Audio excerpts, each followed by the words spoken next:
If you are over the age of 60, there is a silent thief that steals independence from millions of people every year. It isn't heart disease, it isn't diabetes, and it isn't even arthritis. Instead, it is a very specific, nagging pain that starts deep in your hip, shoots through the glutes, runs down the back of your leg, and can even reach your toes. For many, this feels like a sudden jolt of electricity or a burning, tight sensation that just won't let go. You have likely heard doctors or well-meaning friends say, well, that's just part of getting older, or you'll just have to learn to live with it. As a result, many seniors start walking less, sitting more, and developing a genuine fear of moving their own bodies. But here's the honest truth that most seniors are never told. This pain is not a normal part of aging, and you absolutely do not have to accept it as your new reality. That shooting, radiating pain actually has a name: sciatica. What is fascinating and often misunderstood is that for the majority of older adults, the problem doesn't actually start in the leg where you feel the pain. Research indicates that over 40% of Americans over 60 suffer from sciatic symptoms, yet most people are trying to fix the wrong spot. They rub their calves or take heavy painkillers that only mask the symptoms for a few hours. We were shocked to discover that when seniors perform the right movements in the specific order, relief doesn't take weeks, it can often be felt in just minutes. Today, I'm going to walk you through the only 4 exercises you need to treat the root cause of this pain. These are safe, gentle, and specifically tailored for the aging body. Before we jump into the solution, I want to ask you, where does your pain travel? Does it stop at the knee, or does it go all the way to the foot? I ask this because I've spent years working with folks between their 50s and 70s. I've seen people become reliant on pills just to get through a grocery run.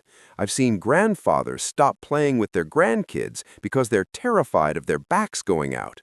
The biggest mistake I see is people trying to fight the pain with aggressive stretching or intense workouts. But your body at 60 is different than it was at 20. Relief comes when you stop fighting your nervous system and start working with it.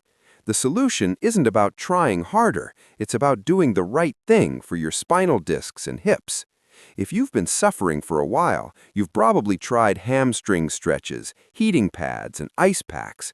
You might have even been told to just walk it off. But the issue isn't a lack of effort, it's a lack of proper direction.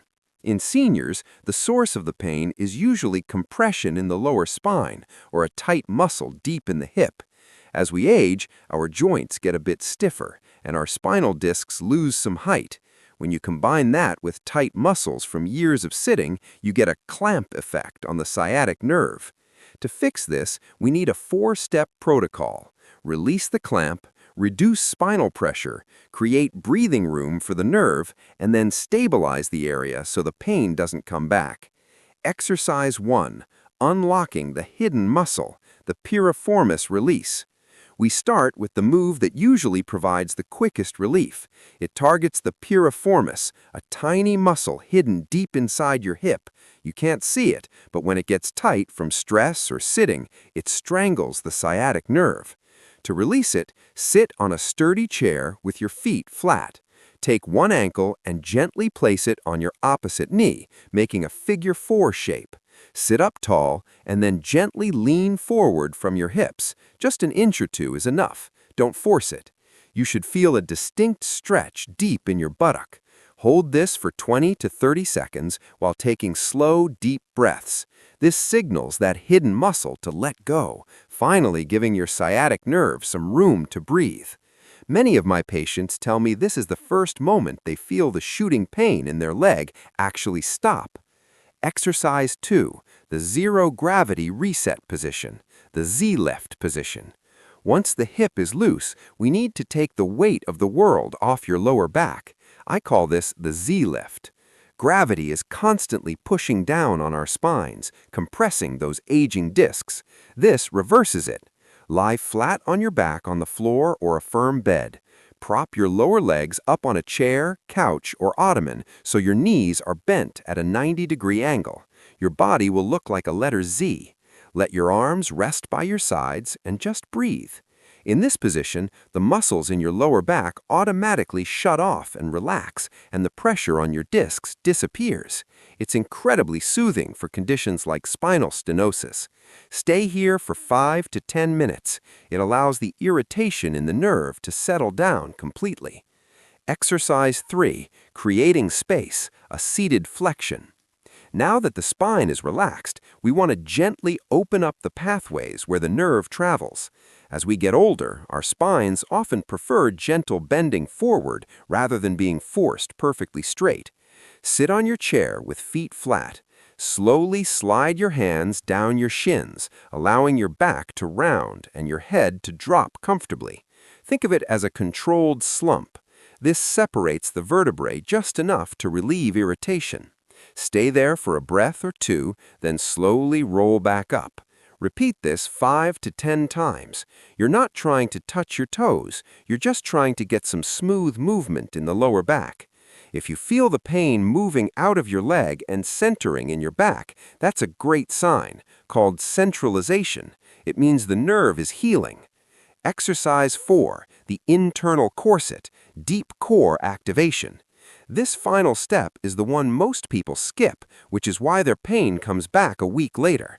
We need to wake up the deep stabilizing muscles that act as a natural corset for your spine. These aren't the six-pack muscles, they're deeper. Lie on your back with knees bent. Put a hand on your belly. Take a breath, and as you exhale, gently tighten your lower stomach, as if you're bracing for a tickle or trying to flatten your lower back against the floor. It's a subtle movement. Hold that tension for 3 seconds, then relax. Repeat this 10 times. You're not doing crunches, you're reminding your body how to protect your spine when you stand up or walk. Here's the bottom line. Pain after 60 is not a life sentence. Your body isn't broken, it just needs the right maintenance. You don't need to do these exercises perfectly, but you do need to start. Even doing 1 or 2 of these movements every day can begin to reverse years of compression and stiffness. Instead of living in fear of your next step, you can take control.